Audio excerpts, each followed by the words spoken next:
Vamos dar início então aos nossos estudos do Evangelho segundo o Espiritismo.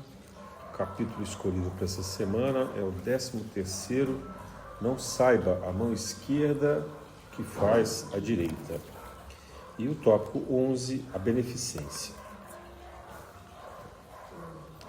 Bom, esse é o capítulo que Kardec nos dá o roteiro, vamos dizer assim, para o amor, para a fraternidade, para a caridade. Porque nada adianta nós praticarmos o bem se houver, no fundo, uma agenda oculta, uma intenção, uma vaidade, um propósito social ou econômico que desvie efetivamente esse bem.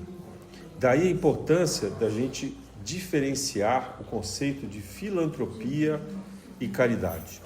Filantropia é um conceito criado nos Estados Unidos, se me fala a memória, pelo Rockefeller, para obter vantagens fiscais, tributárias e para trabalhar uma imagem pessoal ou da sua empresa, né, do grupo, da família, como benfeitores. Mas isso em nada tem a ver com a caridade.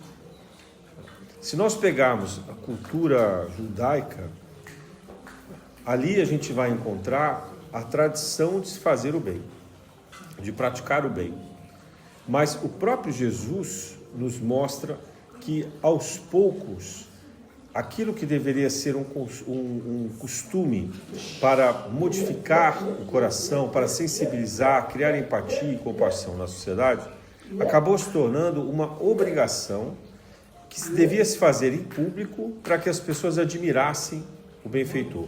Então a gente vê duas passagens, duas parábolas no Evangelho que tratam disso. Uma é o óbolo da viúva, quer dizer, ele compara o rico que vai ao templo e joga moedas, várias moedas, aquele coletor de moedas era de metal, então faz muito barulho e todo mundo escuta e vê que ele é um grande doador de dinheiro para o templo.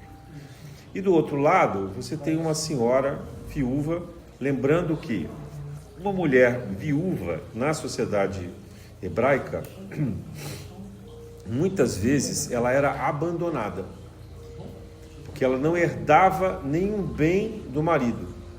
Então, se os filhos não gostassem dela, ou não se propusessem a cuidar dela, que era um dever judaico, mas muitas delas isso não acontecia, e podia ser o caso dela não ter mais filhos, dos filhos terem se mudado, não estarem ali, ela perdia todos os bens e ficava na miséria.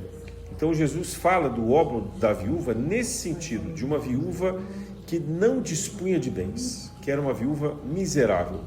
E ainda assim ela vai ao templo para cumprir com a sua obrigação e retira, como se fosse hoje, alguns centavos. Ela retira alguns centavos e ela, com vergonha, discretamente lança ali para a doação. Veja, o templo de Jerusalém não precisava da doação do dinheiro dela para sobreviver. Mas a fé que ela tinha, que aquilo não era dirigido aos sacerdotes, né, aos publicanos, àqueles que cuidavam dali, era dirigido a Deus. Então ela tira do que ela não tem e doa para o templo. Então Jesus compara esse gesto como a verdadeira caridade, a verdadeira fé também. E o segundo exemplo que eu me lembro aqui, muito forte, é o do bom samaritano. Que ele menciona, então, uma pessoa que descia de Jerusalém para Jericó, e no caminho ele é assaltado, ele era judeu, era assaltado, e passam por ele várias pessoas, dentre eles pessoas do templo de Jerusalém. Então, pessoas que eram sacerdotes, que eram publicanos, levitas, etc. E ninguém para auxiliar, ninguém para socorrer. Como a gente faz nas ruas, não é isso? A gente vê uma pessoa caída, dormida no meio da rua, a gente vai embora, não é isso? Nenhum de nós vai lá recolher essa pessoa. Infelizmente é esse o costume que nós temos, né? A gente atribui o dever ao poder público, né? Então Jesus mostra que passa um samaritano ali. O samaritano, ele era o povo inimigo dos judeus. Embora fosse descendente também da linhagem de Abraão, e da linhagem de Jacó, eles têm diferenças, eles têm inimizades e fazem várias disputas. O samaritano hoje é um povo praticamente extinto, tem pouquíssimas pessoas no mundo ainda que preservaram essa linhagem. Eles foram muito perseguidos, muito massacrados, e são desses povos que restam muito poucos no mundo. Mas, enfim, Jesus chama esse inimigo dos judeus de o bom samaritano. Ele vê o bem, a bondade genuína. Por quê? Era um inimigo dele, caído no chão. Ele estava numa caravana, não precisava parar, ele estava a comércio, trabalhando, mas ele para o seu trajeto, interrompe o seu trajeto para socorrer essa pessoa e levar para uma estrebaria, que era uma espécie de hospedagem daquela época, onde também se fazia os primeiros socorros, também se dava um atendimento, né? Então, ele dispõe do tempo, do cuidado, da atenção e do dinheiro para ajudar aquela pessoa que era o inimigo dele. E Jesus fala, olha, e os próprios judeus não cuidaram desse rapaz, né, que estava ali acidentado, que havia sido assaltado e corria risco de vida, né, de perder a vida. Então, nesse ponto, Jesus já nos chama a atenção que o costume judaico, embora seja de fazer o bem, os judeus têm vários costumes interessantíssimos, desde a época de Moisés, né? A hospedagem, por exemplo, a hospitalidade, não é só exclusivo dos judeus, mas isso é do Oriente em geral, de receber muito bem, receber na própria casa, de oferecer comida, né? De oferecer água no calor, de oferecer a água para lavar os pés, lavar os rostos, o rosto, as mãos, porque imagina você andar com sandália ou andar descalço em longas jornadas, isso causa uma exaustão e você, depois de uma longa caminhada, tudo que você deseja é lavar as mãos, lavar os pés, lavar o rosto, né? Então isso é um costume muito comum. Mas Jesus também, inclusive a respeito disso, critica, por exemplo, um rico, né, que ele vai jantar na casa dele e que o rico não oferece a água para as abluções. E aí vem uma mulher em prantos, derrama as lágrimas nos pés de Jesus, então lava os pés dele com o seu choro, enxuga com os seus cabelos e depois abre um vidro de alabastro, um perfume muito caro, e ainda unta com óleo aquele perfume caro os pés dele, e é criticado então pelo dono da casa. E aí Jesus diz para ele, olha, mas você sequer me ofereceu água para as minhas abluções, e você está criticando essa mulher que vem ingenuamente, com o coração aberto, sem nenhuma outra intenção senão se arrepender, lavar os meus pés com as próprias lágrimas. Então Jesus vai mostrando aquele coração endurecido que os judeus da sua época tinham, e o quanto o costume foi incapaz de moldar uma generosidade genuína, né, um afeto, tanto que redunda na morte dele, né? Aquele que fala de amor é condenado à morte. Então, se lá havia isso, hoje mais ainda, né? Mais ainda a gente encontra esse grande problema, essa grande condição que atrapalha a humanidade. Imagina, tem vários livros, várias palestras, várias pessoas que hoje dizem que você não pode ajudar o outro, que é uma idiotice, porque você alimenta a pobreza, porque você alimenta a dependência e assim por diante, né?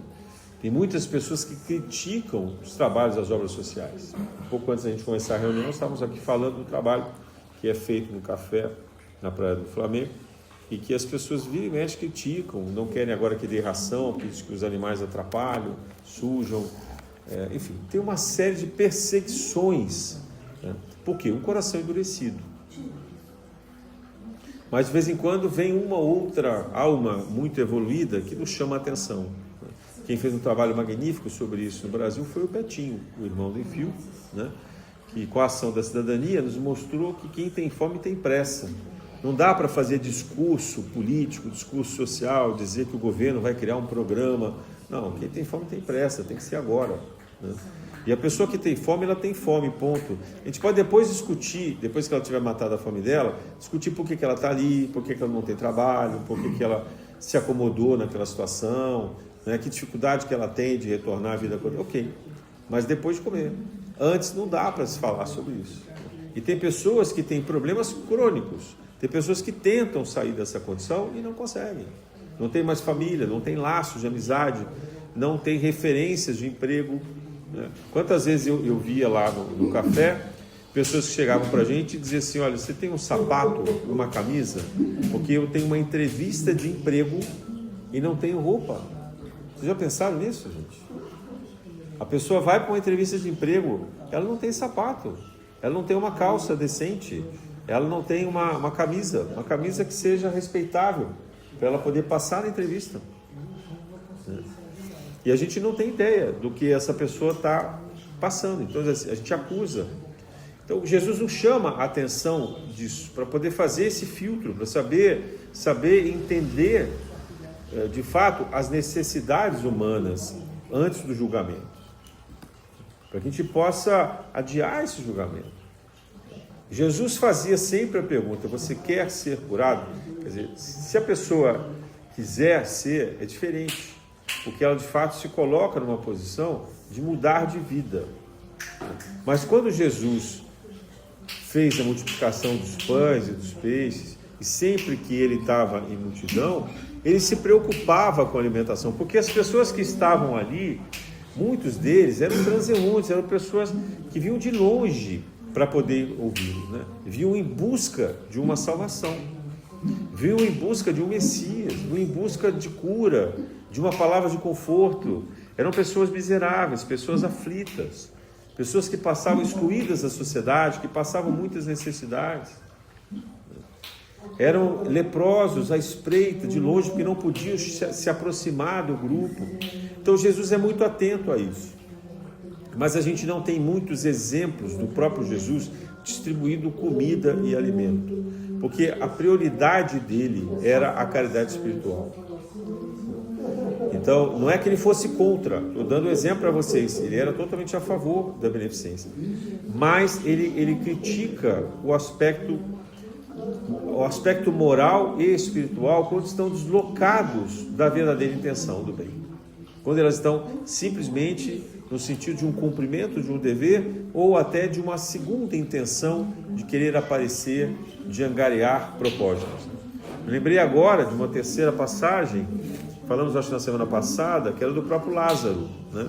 A gente recebeu uma mensagem aqui no final da reunião do pai André mencionando a história de Lázaro, que era um miserável que vivia às portas de um rico, né? E o rico não distribuía nenhuma migalha para ele, nem água, nem nada, e ainda mandava os cachorros lamber as feridas dele. Só que quando ele morre, desencarna, chega no céu, né? Na visão bíblica ali, evangélica, ele é acolhido por Abraão, e aí o rico implora, porque ele está sedento, ardente de fome, e implora uma prece para que Deus possa chamar Lázaro e que Lázaro possa, ele se lembra daquele pobre, daquele miserável, possa levar-lhe água e comida, né? Ele fala assim: olha, o Lázaro agora está muito bem, ele recebeu o que ele merece, e você também, né? Então essa condição de que você planta o que você quiser, mas a colheita é obrigatória, né? Você pode plantar o que você quiser, você quer plantar o bem, você quer plantar o mal, você escolhe, mas você vai colher aquilo que você plantou, né? O terreno, ele é sempre fértil para o resultado daquilo que a gente espalha pelo mundo, né? Então, se a gente espalhar a amorosidade, a verdade, o bem, a gente vai colher isso. Se a gente espalhar a maldade, a vingança, o interesse, né, a indiferença, a gente vai colher isso tudo de mal também. Então, onde entra a beneficência aqui? Então? No Evangelho, as várias mensagens que a gente recebe são lindas, né? Trabalho de pessoas que fazem a caridade. Primeiro a gente precisa compreender o seguinte: a beneficência não começa na nossa encarnação, porque não é algo que o ser humano faz espontaneamente. A beneficência começa na programação encarnatória. a gente já tem que ter trabalhado com a beneficência nas colônias espirituais. A gente tem que se prestado a fazer o bem lá, com os serviços, às vezes, invisíveis, né? Vou lembrar aqui que André Luiz teve que começar a trabalhar no hospital como um lixeiro, né? Alguém que recolhia, que varria o chão, fazia limpeza, etc. Ele sendo um doutor, indicado 3 vezes ao prêmio Nobel, não é isso? E não era suficiente o conhecimento, por quê? Porque o conhecimento dele de medicina, primeiro era terreno, segundo, ele era repleto da própria vaidade, do próprio orgulho. Então ele teve que se refazer, ele teve que exercer uma atividade extremamente humilde, porque ele não estava habilitado a fazer nenhuma outra atividade ali. A única que ele podia fazer no hospital era varrer o chão, recolher os dejetos daqueles que estavam em tratamento. Então, na espiritualidade, quando a gente está no plano entre encarnações, errático, como dizia Kardec, a gente tem que lá se dispor ao trabalho da beneficência. E aí, quando vem encarnado, isso é despertado em nós. E nessa programação, a gente vai ver se a gente tem condição de, por exemplo, se afiliar a um trabalho voluntário, se afiliar a um trabalho assistencial, às vezes até de vocação, né? Já escolhe a profissão que vai trabalhar com isso. A gente tem, ela não está aqui hoje, mas a gente tem a Janine, por exemplo, que trabalha em presídio feminino com pedófilos. Imagina essa predisposição do espírito de vir nessa tarefa. E faz isso com tremenda amorosidade, que ela é psicóloga, ela faz com tremenda amorosidade. Então, isso é um exemplo de uma preparação encarnatória para aquele que quer ir para a beneficência. Não importa se é a profissão dela, ela não tira proveito pessoal disso, né? Ela recebe um salário justo e faz muito mais, porque ela recolhe materiais de higiene, etc., para ajudar essas pessoas quando eventualmente elas saem de lá. Então, isso é um trabalho genuíno, né? Estou falando aqui, não é para vangloriá-la, porque ela nem está presente. Mas a gente precisa reconhecer quando tem, até dentro de casa, uma pessoa que faz isso de uma forma tão espontânea e bonita, desse jeito. Então tem pessoas que vêm na profissão, na área de saúde, etc. Gente, na área da saúde, a gente pode dizer tranquilamente que estão os maiores devedores. Estão grandes missionários também, mas estão os maiores devedores. Porque são as pessoas que fizeram mal para muitas e muitas pessoas e que buscam, na encarnação na área da saúde, servir àqueles a quem eles cometeram a maldade. Aplacar, portanto, o mal que eles fizeram. Em todas as profissões ligadas à área da saúde. E a gente tem, como assim na advocacia, por exemplo, ou no judiciário em geral, aqueles que cometeram tremendas injustiças, né? E que vão ter que reparar. Agora, essa é a programação espiritual. Será que na prática as pessoas vão fazer isso? Pelo que a gente vê na sociedade, quando a gente fala dessas profissões e de outras, a gente vê as pessoas fazendo o bem, ou a gente vê essas pessoas preocupadas em se enriquecer, em se vangloriar, em crescer na profissão, em vaidade, em poder e etc. Né? Então é muito difícil esse caminho, é muito difícil essa prova. Nós imploramos para a espiritualidade que a gente tenha essa chance de fazer. E muitas vezes a gente vem com condições, com recursos. O médico, por exemplo, ele não consegue se formar se não vier no mínimo de uma família de classe média que a pessoa possa estudar muito e entrar numa universidade pública. E se ele for para uma universidade privada, ele pode ter uma mensalidade de 20 mil reais por mês. Quem é que consegue pagar isso? Durante 6 anos, mais a residência, para depois começar a ganhar. Ele vai começar a ganhar dinheiro com 27, 28 anos de idade. Então, quem é que pode fazer isso? Então, tem toda uma preparação da encarnação para isso. Só que depois, essa pessoa muitas vezes se desvia. Ela se encanta com as possibilidades de riqueza, com as possibilidades de vaidade, de engrandecimento pessoal e não esquece dos pobres. Eu trabalhei com advocacia por mais de 35 anos, posso dizer para vocês o seguinte, era raríssimo o advogado que fizesse uma atividade que a gente chama de pro bono, que é de graça. Raríssimo. No máximo, para a empregada, quando fazia uma consulta em casa ou alguma coisa. Mas é dificílimo aquele que se dispõe a doar do seu próprio tempo para fazer o bem.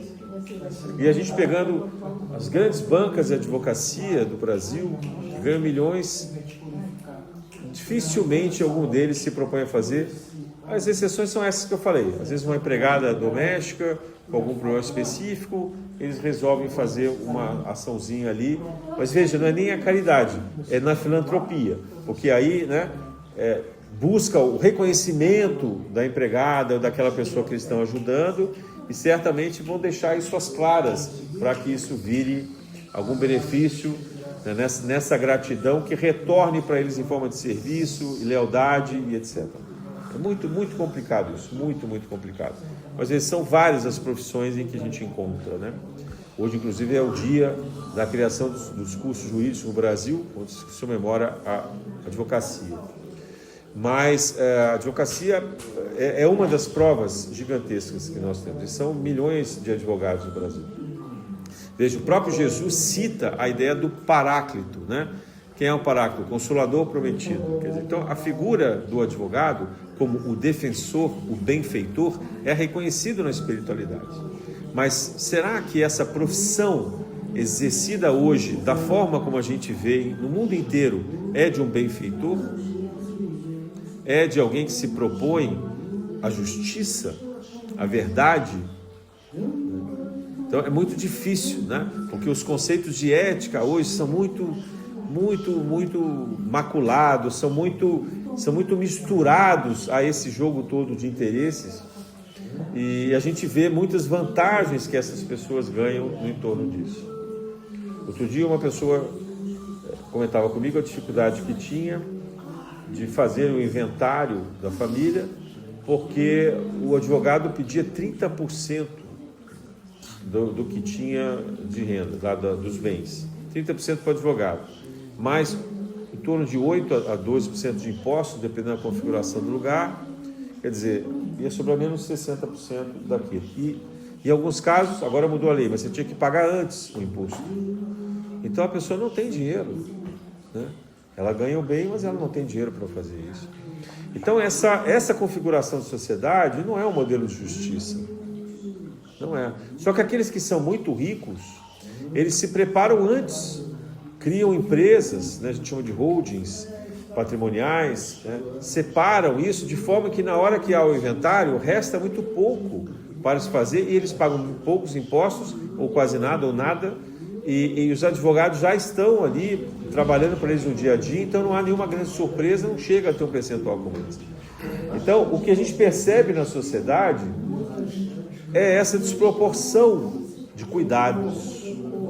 Então, em falar em beneficência, a gente pode falar aqui dos trabalhos de caridade, mas eu digo, esse conceito de beneficência que já nasce na preparação encarnatória, ele também transpassa as leis, os costumes, para que a gente tenha a coragem de enfrentar isso, para que a gente tenha a ética, a lealdade, né, de se indispor nesse meio quando for necessário. Para que a gente tenha a coragem de ser acusado falsamente, de ser humilhado, né, das pessoas nos xingarem, ofenderem, porque nós somos idiotas, porque queremos fazer o bem. Somos ignorantes, somos chamados de tudo quanto é coisa. Então, assim, não nasce a beneficência do nada aqui. As pessoas que praticam o bem, que fazem a caridade, elas trazem isso da vida espiritual e às vezes têm o benefício de aprender com os próprios pais, como eu, graças a Deus, pude aprender com a minha mãe, né? No exemplo de casa, essa preocupação tem que acontecer, né? E principalmente pelo cuidado, pelo afeto, né? E pelos recursos materiais, mas pela inclusão que a gente faz dessas pessoas, pelo sentido da igualdade do tratamento que a gente tem que fazer, né? Então isso é algo que vem de antes, e a gente tem o dever como pais, como avós, né, como professores, profissionais, de educar aqueles que estão sob a nossa guarda, sob a nossa tutela. Nós temos que educar, nós temos que valorizar esse comportamento, né? Nós temos que criar a condição do auxílio, sempre buscando um processo que a pessoa consiga reconstruir a sua autonomia, sem dúvida. Mas volto a lembrar a frase do Betinho: quem tem fome tem pressa. Então, dependendo da necessidade da pessoa, o trabalho do bem tem que ser feito imediatamente para que ela se restabeleça, né? Como fez o bom samaritano. Recolhe primeiro a pessoa da rua, manda cuidar, depois vai ver a história dele, ver o que aconteceu. Se ele for uma pessoa de posse e puder pagar a própria conta, ele paga. Mas se ele não for, então o samaritano estava disposto ali a bancar essas despesas.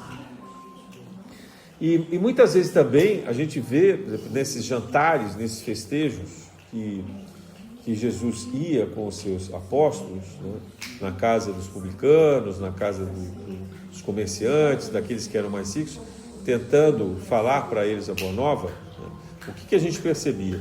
Quem eram as visitas dali? Jesus fala isso nesse jantar, né? Eram pessoas que eles queriam, nesse caso específico, o dono da casa, o hospedeiro, queria mostrar para aquelas outras pessoas que ele tinha alguém famoso, alguém que era tido como rei dos judeus. Então ele não estava ali interessado na boa nova, ele não estava interessado na caridade, ele não estava interessado em nenhuma das lições de Jesus. Ele via Jesus como um troféu que ele podia exibir. Então quem estavam ali eram pessoas interesseiras tanto quanto ele. E a gente vê isso.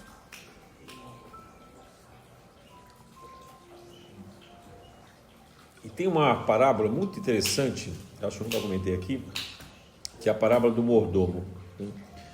Então tem um senhor, um grande comerciante, e ele tem um mordomo, eles chamam de mordomo, mas na verdade seria um capataz. Então capataz, né? E esse capataz, ele trabalha como intermediário, fazendo as negociações, e ele tem as pessoas que compram dele os bens, né? Os cereais ali que ele plantava, né? A carne, enfim, as coisas que ele cultivava ali. E aí, só que ele começa a tirar dinheiro, ele era muito inteligente, ele começa a tirar dinheiro para ele próprio. E o senhor, que era dono disso, ele descobre.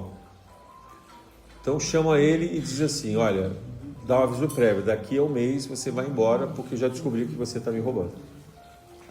Veja, isso até é difícil de pensar, né? Porque imagina se fosse com vocês, se você descobre que um empregado seu está tirando dinheiro de você, não tem aviso prévio, né? Você manda embora na hora. Mas o senhor era bondoso, generoso, resolveu dar para ele um mês de aviso prévio. E aí durante esse mês ele começa a pensar assim: bom, como é que eu vou fazer?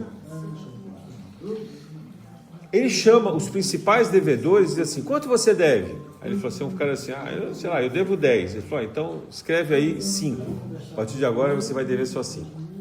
Aí chama o outro e falou: quanto você deve? Aí eu devo 50. Então tá, você escreve aí que você deve 30. Aí o outro falou assim: quanto você deve? Eu devo 500. Ele falou assim: caramba, 500? Tá, então faz assim, faz que você deve 480. Quer dizer, ele foi dando um desconto grande para quem devia pouco, mas ele deu desconto para todo mundo. Aí o senhor chama ele para conversar e diz assim: você é muito safado, né? Porque eu te mandei embora, te dei um aviso prévio, e aí você pega o meu crédito e dá de desconto para os devedores. Eu falei: mas eu tenho que reconhecer a sua esperteza, porque aqueles que são bons não são capazes de fazer esse bem que você fez, porque para mim você fez o mal, mas você fez um bem enorme para aqueles que são os meus devedores, porque você perdoou parte da dívida deles, e com isso você angariou deles a admiração e a graça. Eles vão rezar por você, vão agradecer a você, e você vai estar muito bem no conceito deles, e quando você precisar eles vão poder te socorrer. E aí Jesus explica essa moral estranha para nós, que diz assim: mesmo aqueles que são maus, mas se fizerem o bem, esse bem irá contar na contabilidade da sua consciência e do momento e do desencarne, para que possa reverter em seu próprio favor. E aqui eu vou lembrar de novo a passagem do André Luiz, porque o André Luiz atendeu só uma pessoa de graça como médico a vida inteira dele, que era a Dona Amélia, só uma pessoa.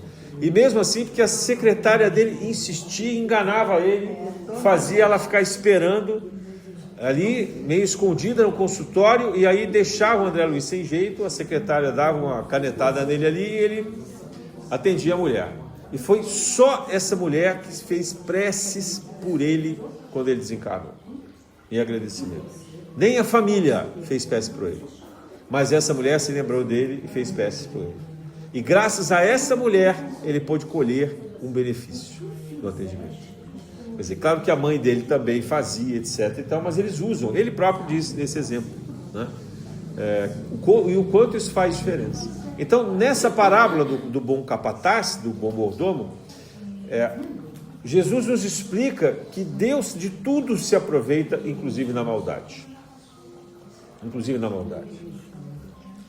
Eu me lembro de uma passagem a respeito do Holocausto, não me lembro mais quem era o autor, tenho a impressão que era um psicólogo, um médico, um psicólogo suíço, Viktor Frankl, mas não tenho certeza. Mas a história que ele conta era a seguinte, que ele foi vizinho, ele era judeu, de classe média, mas tinha uma casa com jardins, e era vizinho de porta de um alemão. E esse alemão era muito frio, muito grosseiro com ele. Mas todos os dias ele ia molhar o jardim e cumprimentava o alemão. Bom dia. Todo dia ele passava, o alemão não respondia. E ele todos os dias fazia isso. Quando veio o nazismo e eles foram presos todos, ele estava na fila e naquela fila tinha um soldado que determinava quem ia para as alas de trabalho em condições escravas, né? Trabalho sofrido nas minas de carvão, principalmente, e quem ia para a câmara de gás. Quem era o soldado que estava ali no final da fila? Era o vizinho dele. E esse vizinho, na hora que é a vez dele, reconhece, e ele diz, o judeu diz para ele, bom dia, sem modificar o rosto, o olhar, diz para ele, da direita, vai lá para o lugar de trabalho. Quer dizer, tirou ele da câmara de gás. Quer dizer, ele era o alemão, nazista, sabia que ele era judeu, que era vizinho dele, mas naquele momento fez esse mínimo gesto de caridade. Isso conta para ele na espiritualidade. Nós estamos falando de um nazista, não estamos falando de qualquer pessoa. Então Deus se aproveita de todos os males. Por quê? Porque essa era a semente necessária para mudar aquele coração. E nós não sabemos o desfecho desse soldado, que fim levou, se ele ajudou outros judeus ou não, o que foi que ele fez, né? Mas aquela foi a semente plantada de uma empatia mínima, de uma mínima compaixão por aquele que era o seu vizinho e que era uma pessoa do bem, que ele desejou, no mínimo, aquilo que lhe cabia, que era o trabalho forçado. Então nós temos que pensar quantas vezes nós não somos capazes de reproduzir sequer esse gesto desse soldado nazista. Porque nós não temos nem um olhar de compaixão por aqueles que sofrem à nossa frente. Nós não temos a menor sensibilidade por aqueles que passam necessidades extremas. Nós vemos um terremoto como agora e aquilo não nos comove, a gente simplesmente vira a página, muda de canal, rola na internet o que tiver ali, sem se dar conta de que agora morreram algumas centenas de pessoas na Colômbia aqui do nosso lado, e antes deles Venezuela, Japão e assim por diante, e o mundo está passando por isso, né? Por esses eventos, como também no sul, a gente viu os tufões e etc, no Paraná. Então nós temos que nos sensibilizar com isso. E o que significa sensibilizar? Em primeiro lugar, erguer uma prece, que veja, a beneficência não tem valor se ela não estiver intimamente ligada com a caridade, com a espiritualidade. Nós temos que desenvolver dentro de nós essa espontaneidade da prece, de olhar aquele que necessita. E eu não estou falando apenas dos pobres, dos miseráveis. Eu estou falando das pessoas que necessitam, porque às vezes são nossos parentes, às vezes são vizinhos, são pessoas que compartilham conosco o trabalho e que passam por verdadeiras tragédias, por verdadeiros transtornos pessoais, que tem vergonha até de nos contar, de se aproximar de nós, mas a vida está desmoronando. E nós precisamos ter essa sensibilidade do acolhimento. Só que a cultura de hoje nos apega tanto à questão do dinheiro e à questão da segurança, que a gente se encastela. A gente não deixa se aproximar dessas pessoas mais necessitadas. A gente afasta essas pessoas. Ou quando faz algo, faz dizendo, olha, é só essa vez, hein? Já avisa logo. E se coloca numa posição acima, como quem diz, você devia ter sido mais previdente, devia ter olhado isso antes. Já vai fazendo logo uma acusação ou um julgamento. Como se a pessoa, ela própria, não fosse capaz de, naquele momento, já refletir o que ela podia ter feito diferente, mas não fez. Mas não é a hora de jogar na cara, não é a hora da gente, né, humilhar o outro pelo erro que ele cometeu. Então, cabe a nós desenvolver essa percepção, perceber que há ali uma semente que precisa florescer. Uma semente que foi plantada, repito, antes da nossa encarnação, para que a gente pudesse, em algum momento, despertar. E não há como se falar em despertamento espiritual sem que haja a caridade. Não há como. Nós podemos ter a pessoa mais estudiosa, inteligente do mundo, sabe tudo, né? Quantas vezes a gente vê por aí hoje palestrantes, pessoas que divulgam a espiritualidade com tanta facilidade, parecem tão inteligentes, que sabem tudo, falam difícil, teorias daqui, teorias dali, livros secretos e comunicações com extraterrestres, comunicações com espíritos da mais alta envergadura, né, trazendo mistérios, dizem que trabalham desdobrados e faz isso, faz aquilo, mas a caridade, onde está a caridade? Onde está a caridade? Porque conseguir monetizar o seu canal no YouTube ou em outro lugar, isso está claro, mas cadê a caridade? Então, a gente tem essa falha moral grave nos nossos tempos. Quando a gente vê o costume, né, a cultura que a gente tem, o desperdício que a gente tem, basta olhar o seguinte: pensem vocês, na sua casa, quanto de desperdício de alimentos vocês têm. Quanto de comida vai para o lixo todo dia? Uma colherada, duas, metade de um prato, metade da panela. Ah, enjoei desse arroz. O arroz está bom. Enjoei desse arroz. Joga fora. Joga fora. Quanto de fruta e verdura no Brasil é jogado fora porque elas são feias? Você sabia disso? Há uma seleção nossa de pegar as mais bonitas. O mercado sabe disso. A feira sabe disso. Então, eles já pré-selecionam aquilo que é mais bonito. E o que é feio, eles jogam fora. Porque sabe que ninguém vai comprar. Ninguém vai querer. O tomatinho deformadinho ali, né? A cenoura que não é retinha, que não é laranjinha, bonitinha. Então, a gente desperdiça muito alimento. Veja, eu não estou dizendo que eles estão separando isso para poder dar um projeto social para pessoas carentes. Raramente se vê isso. Até tem, né? Tinha um projeto de restaurante social no centro da cidade, agora fechou infelizmente, em que eles faziam isso. Eles coletavam dos restaurantes esses tipos de alimentos, que não iam ser servidos à mesa, porque você não vai pagar R$80 num prato de comida para ter uma cenourinha torta, né?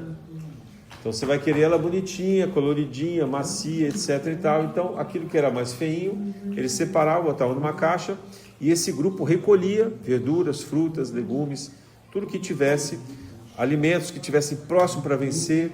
Então esse arroz, né, que vai estar ali perto de vencer, eles pegavam, recolhiam isso e faziam um refeitório social lá na Lapa para distribuir para as pessoas carentes. Incrível trabalho.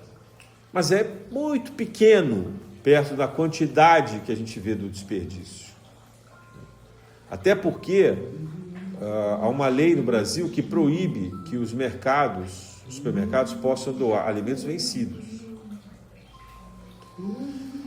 E tem um pouco de razão, porque se esse alimento de fato estiver vencido, você vai dar isso para quem está frágil de imunidade, né? Vai consumir isso capaz de morrer. Então é complicado. Quer dizer, não deveria dar quando está vencido, deveria dar quando está vencendo, né? Porque aí dá, em 2, 3 dias a pessoa consome aquilo e está tudo bem.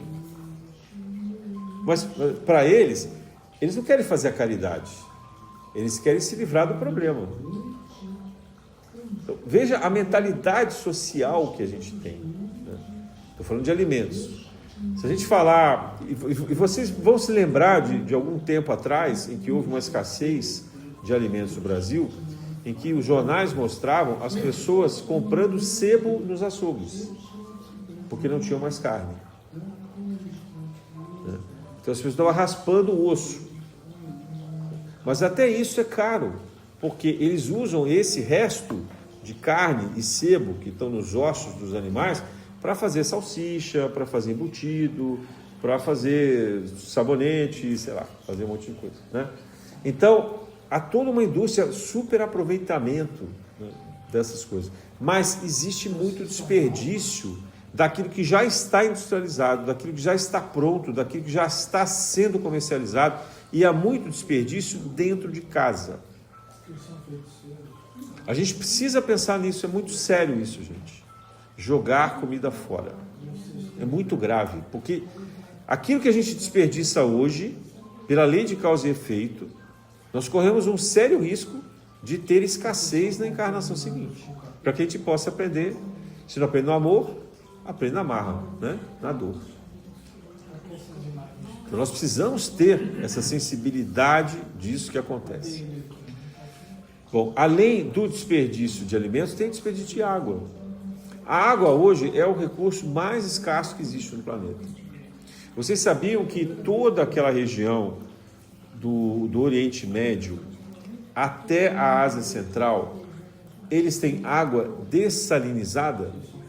Porque não existem fontes de água potável doce em nenhum desses países. Os mares e rios secaram. O Tigre e Eufrates, na época da Bíblia, que se menciona, era um verdadeiro mar, era gigantesco. Onde é o Iraque ali, e até os limites do Irã, etc. Na antiga Mesopotâmia. Hoje não tem mais nada.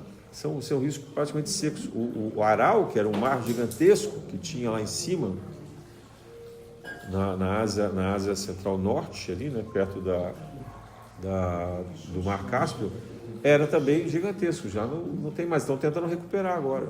Então, vários lugares ali naquela região secaram, aí eles dessalinizam, eles pegam a água do mar salgada, tem um equipamento caríssimo, gigantesco, que eles tratam essa água para ela ficar doce, eles poderem usar na alimentação, no banho, no dia a dia e também para irrigação.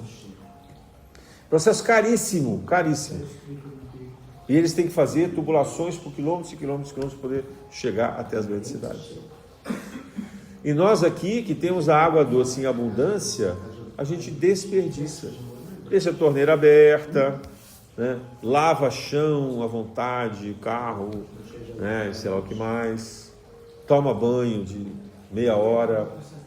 A gente não se dá conta desses recursos limitados no momento em que a gente tem mais de 8 bilhões de habitantes no planeta e muitas pessoas em condições de escassez. Muitos países em que não há água disponível. Então, isso é um risco. Esse El Niño está vindo para mostrar isso. Eu fiquei surpreso essa semana vendo fotos da Inglaterra em que estava parecendo um deserto. Veja, Inglaterra. Londres é um lugar em que chove quase todos os dias do ano. Londres é conhecida pela chuva. Londres chove o tempo inteiro, garoa, chove todo dia, chove. E agora está, assim, meses sem chover e as plantas estão sofrendo. As plantas, o chão parece um deserto. Você vê o Hyde Park, Londres, assim, é um parque gigantesco, verde, tá, só vê a terra. Vê aquele Stonehenge, aquele monumento famoso no sul da Inglaterra, todo mundo vai lá porque é um monolítico, né, ancestral, etc. Está horroroso, porque só tem a pedra e o deserto em volta, né, a seca está lá. Então, isso nós estamos falando da Inglaterra, que é um país chuvoso. E vários outros lugares. Vocês estão vendo as queimadas em tudo quanto é lugar. Aqui no Grajaú, teve queimada semana passada, 3 dias seguidos. Não conseguiram apagar. Só apagou quando secou tudo e depois veio uma chuvinha para ajudar. Hoje nós chegamos aqui e estava cheio de fuligem na mesa. Já tinha sido limpado o salão, mas estava cheio de fuligem, né, desse fogo. Então a gente precisa se dar conta de qual é a vida que a gente está levando, porque o que tem de excedente tem que servir a pessoas que não têm. Não pode ser descartado. Isso é a forma da beneficência, mas assim, não deveria nem ser beneficência. Isso deveria ser o natural, o normal. A gente não desperdiçar nada. A gente dá graças ao que a gente tem. Só que a gente vê assim, como que as crianças são educadas hoje? Quase tudo industrializado, né?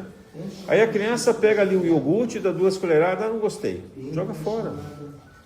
Quanto custou aquela embalagem? Aquele plástico, o alumínio, o transporte, a logística de estar ali, mais aquele produto, o alimento industrializado, aí vai e joga fora. E aquilo vai para onde? Vai para a lixeira, depois vai para o mar, né? Vai para os rios, vai para as áreas que deveriam ser limpas e vão sendo poluídas, vão ser consumidas pelos animais e por aí afora.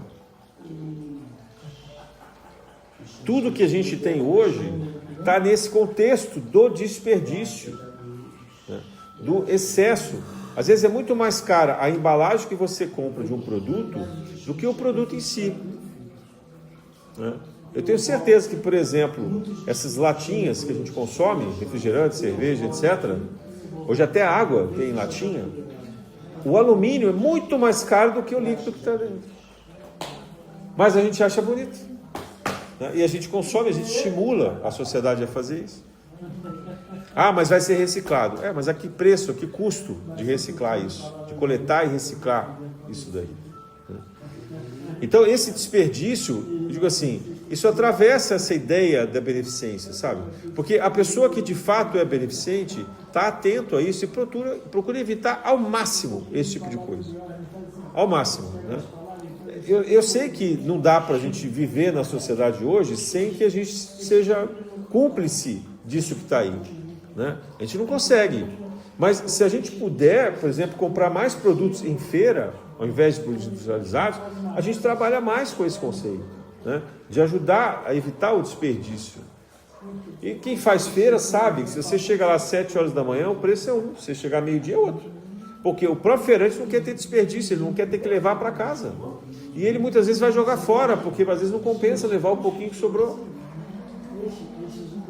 Quem vê o lixo de feira, final de feira, sabe o que eu estou falando. A quantidade de folhas e sujeiras de resto que tem ali, orgânico, né? Assim, material orgânico.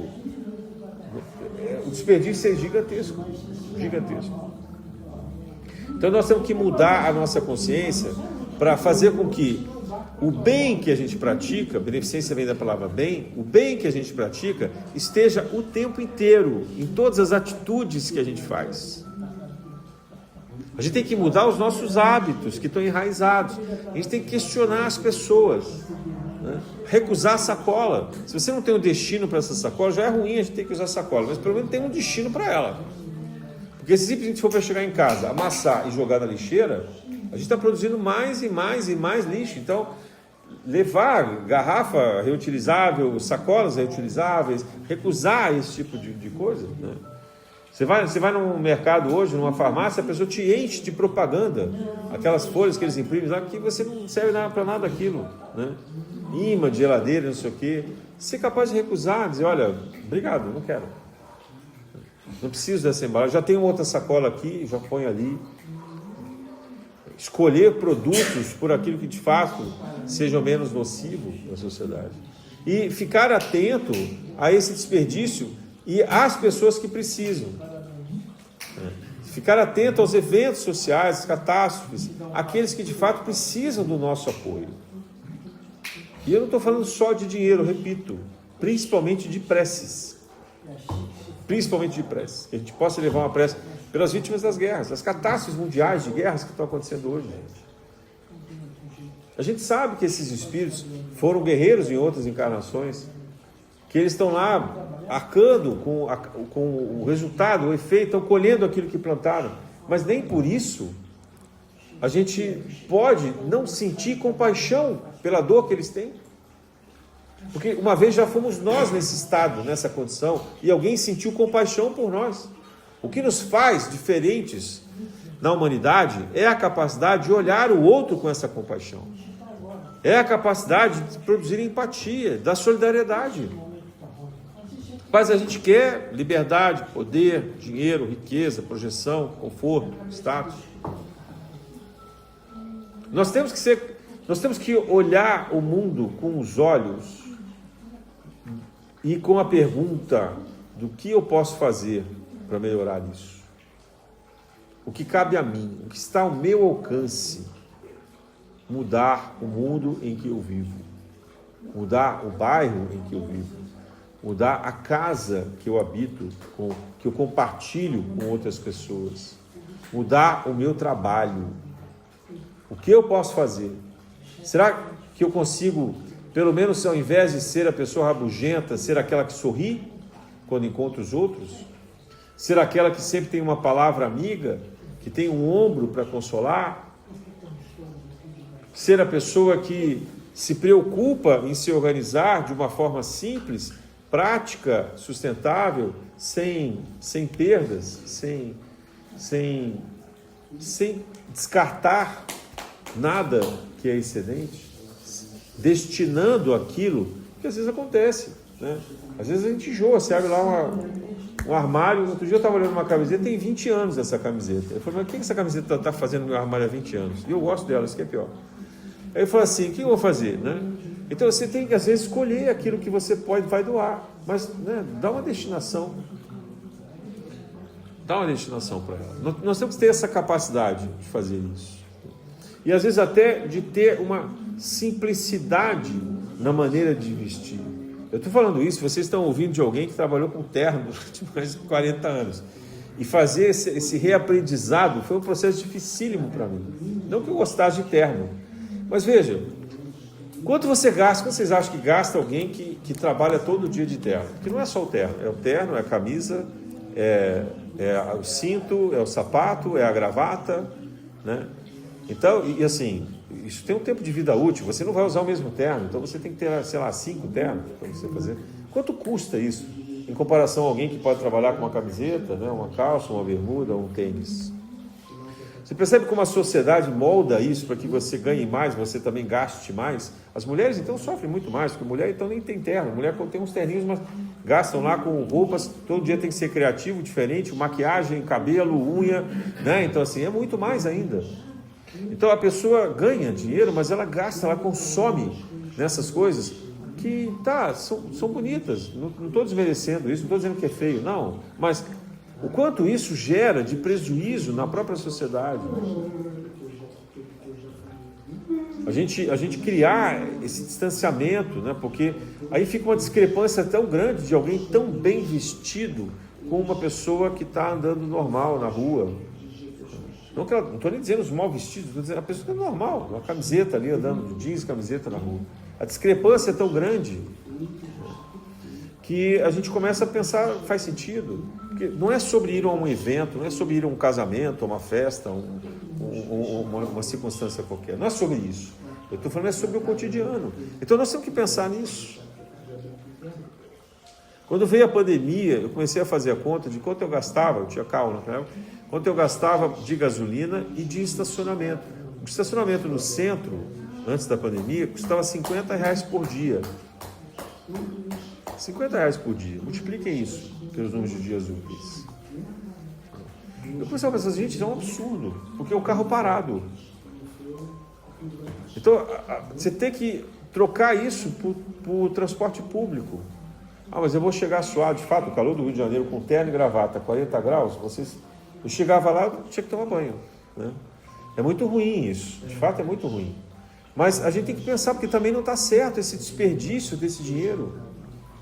Não é para que esse dinheiro possa reverter para mim, mas eu digo, é um dinheiro perdido. Vocês entendem que isso é um dinheiro perdido? Essa máquina desse dinheiro é perdido, né? Você vai no shopping, você sai de lá, se for comer, comprar alguma coisa e no cinema, quem tem carro não vai gastar menos do que R$40 de estacionamento no shopping. Fácil. Vai gastar, você ficar 3, 4 horas, você vai gastar R$70 de estacionamento. Né? Então, esse mecanismo da sociedade, você polui o ambiente, né? Você custou caro produzir esse carro, e aí você vai para o shopping, carro parado, te custa R$70 para você ficar ali. Vocês percebem essa ideia, essa desconexão do desperdício? Então, a gente quando pensa em beneficência, a gente tem que pensar que as escolhas que a gente faz, que às vezes são invisíveis, são ingênuas, que elas estão causando um grande problema para o planeta.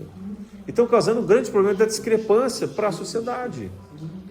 E a gente hoje tem outras possibilidades. Você pode pegar um aplicativo, né, que vai sair, no final, se você fizer a conta, vai ser mais barato. Às vezes custa um pouco mais do que o transporte público, mas pelo menos é um bem que está circulando, está servindo a várias pessoas, é um bem coletivo. Então, cabe a nós, nesse momento, pensar numa espiritualidade prática, numa beneficência prática. Não é simplesmente de fazer trabalho voluntário e de sair por aí fazendo trabalho assistencial. Não. É sobre a prece, principalmente, e é sobre os hábitos, rever os hábitos, fazer a reforma íntima, e isso também, gente. É mudar os nossos próprios hábitos, é mudar a nossa condição de consumo, é ter um consumo consciente, de preferência vegetariano, porque evita o ciclo de maldade com os animais que se tem hoje na indústria da alimentação. Então, que isso sirva para a gente como reflexão, porque é um processo de aprendizado no pouco a pouco, sabe? Na mudança que vai se estabelecendo, na medida em que a gente vai experimentando e vai despertando essa consciência. Porque com isso a gente vai passando a merecer viver num planeta de regeneração. A gente vai fazendo a nossa própria transição planetária, sem esperar que o planeta inteiro mude. A gente vai se adiantando, vai se antecipando. Vai preparando a reencarnação seguinte. Não é só nessa encarnação, a gente está preparando a próxima. Porque está plantando coisas boas. Vocês percebem a importância que tem desse despertamento? Então, esse eu acho que é o recado, porque Jesus sempre quis falar do cotidiano. Ele não queria falar de uma coisa que era muito elaborada e erudita, mas é sobre isso. Então, que a gente possa olhar a beneficência também pelo olhar dessa simplicidade e dessa maneira do bem coletivo que a gente pode plantar. Na graça de Deus.